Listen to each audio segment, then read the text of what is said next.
Good morning students. ये आपका next chapter है आर इन्वायरमेंट। छोटा सा ही चैप्टर है, बिल्कुल इजी वाला चैप्टर है। मेन टॉपिक इसमें क्या है, एनवायरनमेंट क्या है and the waste in the environment क्या होता है, ecosystem, traffic levels, food chain, food web pyramid वगैरह, 10% law, then bioaccumulation and biomagnification, depletion of ozone and managing of garbage। ये समझ लो कि जितना ये लिखे हुए हैं ना, कईयों को लग सकता है वो तेरी का 9 पॉइंट है, बहुत लंबा चौड़ा चैप्टर होने वाला। नहीं बेटा, अभी आप देखोगे शुरू होते हुए तो ये बिल्कुल इकट्ठे टॉपिक हैं। बस मैंने 5 फ्रिगेट कर दिया क्योंकि यही क्वेश्चन मेन आते हैं, इन्हीं में से एक क्वेश्चन पुट करना होता है। सबसे पहले हम एनवायरनमेंट देखते हैं। एनवायरनमेंट क्या है एक्चुअल के अंदर? एनवायरनमेंट के अंदर 3 चीज़ें होती हैं, लिथोस्फीयर, हाइड्रोस्फीयर एंड एटमॉस्फेयर, और ये तीनों मिलकर क्या बनाते हैं, बायोस्फीयर। लिथोस्फीयर क्या होता है? जो हार्ड सरफेस होता है पृथ्वी का, वो लिथोस्फीयर कहलाता है, जहां आप रह रहे हो। हाइड्रोस्फीयर जहां पर मछलियां रह रही हैं वो हाइड्रोस्फीयर कहलाता है। एटमॉस्फेयर जहां पर गैसेस वगैरह हैं वो एटमॉस्फेयर है। यानी ये तीनों मिलकर ही अर्थ बनाएंगे, दैट मीन्स बायोस्फीयर का सिस्टम बनाएंगे। और ये चीज़ हमने पहले सीखी हुई है 9th के अंदर, आज हम इसको रिकॉइल कर रहे हैं। समझ आ गया एनवायरनमेंट का सिस्टम क्या है। अब वेस्ट क्या है? जो रिसोर्सेज होते हैं उसका जो अपोजिट होता है वो वेस्ट है। जैसे आप फ्रूट खाते हो छिलका उतार के, दैट मीन रिसोर्स हो गया फ्रूट, उसका जो पील है, जो छिलका है, दैट इज़ वेस्ट है। तो किसी भी चीज़ का जो यूजेबल नहीं है वो क्या हो जाती है, वेस्ट। अब वेस्ट बेसिकली 2 टाइप के होते हैं, biodegradable and non biodegradable. Biodegradable क्या होते हैं? जो डीकम्पोज हो जाते हैं ईजिली। डीकम्पोज का मतलब जो ख़त्म हो जाते हैं धरती से आसानी से, वो डीकम्पोजेबल सिस्टम है, यानी बायोडिग्रेडेबल है। जैसे गोबर है, घास फूस है, ये ज़मीन के ऊपर पड़े पड़े अपने आप मिट्टी के साथ मिल जाते हैं। जबकि प्रॉब्लम है इनसे, ऐसे वेस्ट जो आसानी से या बिल्कुल भी डीकम्पोज नहीं होते, जैसे प्लास्टिक बैग, ग्लास वगैरह। ठीक है, हजार साल लग जाते हैं प्लास्टिक को, कांच को डीकम्पोज होने में, यानी वो पूरी तरह से नुकसान पहुंचाता रहता है तब तक धरती को। जबकि सिंपल पेपर वगैरह जो होता है, जो जूट बैग वगैरह, वुड वगैरह जो होती है, जो छिलके वगैरह होते हैं, वो आसानी से डीकम्पोज होते हैं, उससे वातावरण में हमारे कोई प्रॉब्लम नहीं होती। तो ये वेस्ट से सिस्टम है। ठीक है, तो एनवायरनमेंट देखा आपने, वेस्ट देखा, है ना, छोटा छोटा सिस्टम और इजी। थर्ड वाला आता है इकोसिस्टम।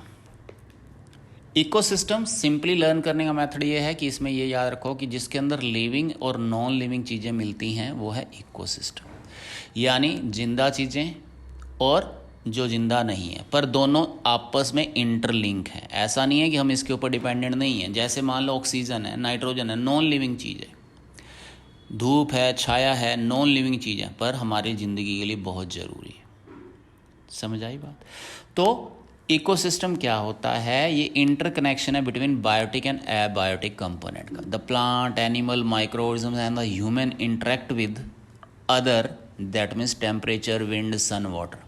ये हैं लिविंग चीज़ें और ये हैं नॉन लिविंग चीज़ें। जब वो इंटरेक्ट करते हैं एक दूसरे को तो बैलेंस मेंटेन करते हैं नेचर के अंदर, और उसको बोलते हैं इकोसिस्टम। इन शॉर्ट हम कह सकते हैं interaction between biotic and abiotic component.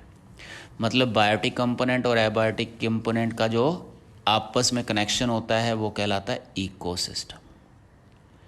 Forest ecosystem का नेचुरल सिस्टम है, नेचुरल एग्जाम्पल है। गार्डन हम बनाते हैं, है ये भी इकोसिस्टम। जैसे गार्डन के अंदर, फॉरेस्ट के अंदर क्या है, छोटे मोटे कीड़े मकोड़े भी हैं, घास फूस भी है, मेंढक भी है, मॉस्किटोज़ भी हैं, पक्षी भी हैं।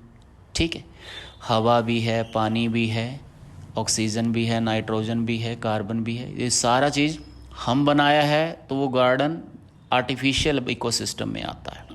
ठीक है, फॉरेस्ट नेचुरल में आता है। एक्वेरियम वगैरह हम बनाते हैं, जिसमें मछलियाँ वगैरह होती हैं, पेड़ पौधे लगा देते हैं, पॉन्ड्स वगैरह, ये भी इकोसिस्टम के एग्जाम्पल है। तो पहले हम देखते हैं बायोटिक और एबायोटिक कंपोनेंट कौन से होते हैं जिनसे दोनों से मिलकर इकोसिस्टम बनता है।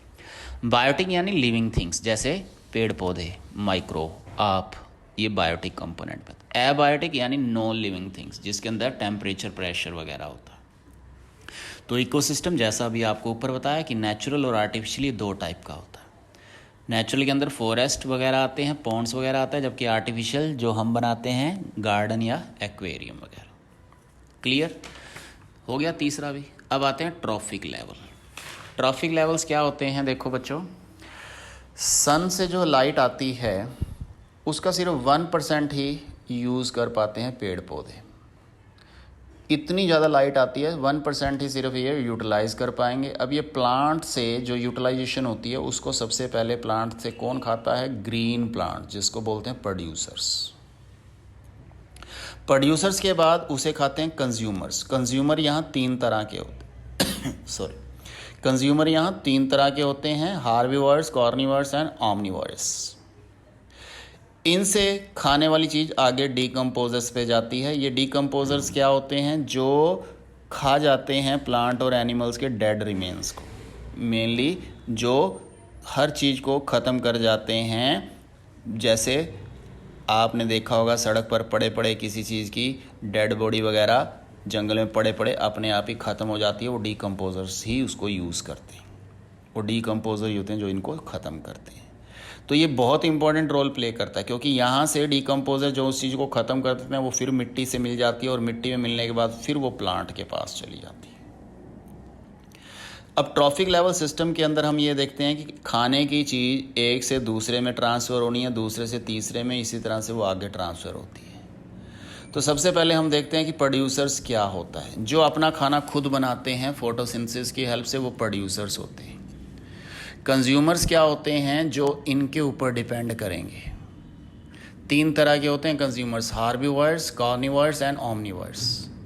हार्बीवर्स जो सिर्फ वेजिटेबल सिस्टम यूज़ करते हैं, यानी हम इंसानों में से वो जो सिर्फ वेज चीज़ें खाते हैं। जानवरों में जैसे रैबिट, काऊ, डियर वगैरह हो गया, वो सिर्फ घास फूस खाते हैं, वो हार्बीवर्स कहलाते हैं। कार्निवर्स जो सिर्फ और सिर्फ मीट, फ्लैश वगैरह खाते हैं, जो घास फूस खा ही नहीं सकते, वो हैं टाइगर, लायन वगैरह। ओमनिवर्स ऐसे होते हैं, ज़्यादातर जो आप लोग इंसान हो वैसे ही हैं, जो वेज भी खा लेते हैं और नॉन वेज भी खा लेते हैं, वो कहलाते हैं ओमनिवर्स। इंडिया में तो चलो वेजिटेरियन बहुत ज़्यादा है, पर फॉरेन कंट्रीज़ के अंदर तो ज़्यादातर नॉन वेजिटेरियन वाले सिस्टम। वेज मिल जाए तो भी खा लेंगे, दैट मीन्स इंसान ओमनिवर्स है, डॉग ओमनिवर्स है, ठीक है।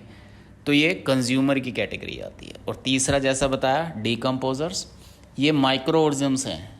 ये माइक्रो ऑर्गेनिजम्स क्या करते हैं? डीकम्पोजर्स हैं which break down the complex organic compounds into a simpler organic compound. Inorganic compound में कन्वर्ट कर देता है ऑर्गेनिक मटेरियल को, यानी जो सड़ी गली चीज़ है उसको बिल्कुल ख़त्म कर देने का काम डीकम्पोजर्स करते हैं। जैसे बैक्टीरिया और फंगिस क्या हैं? ये डीकम्पोजर्स हैं।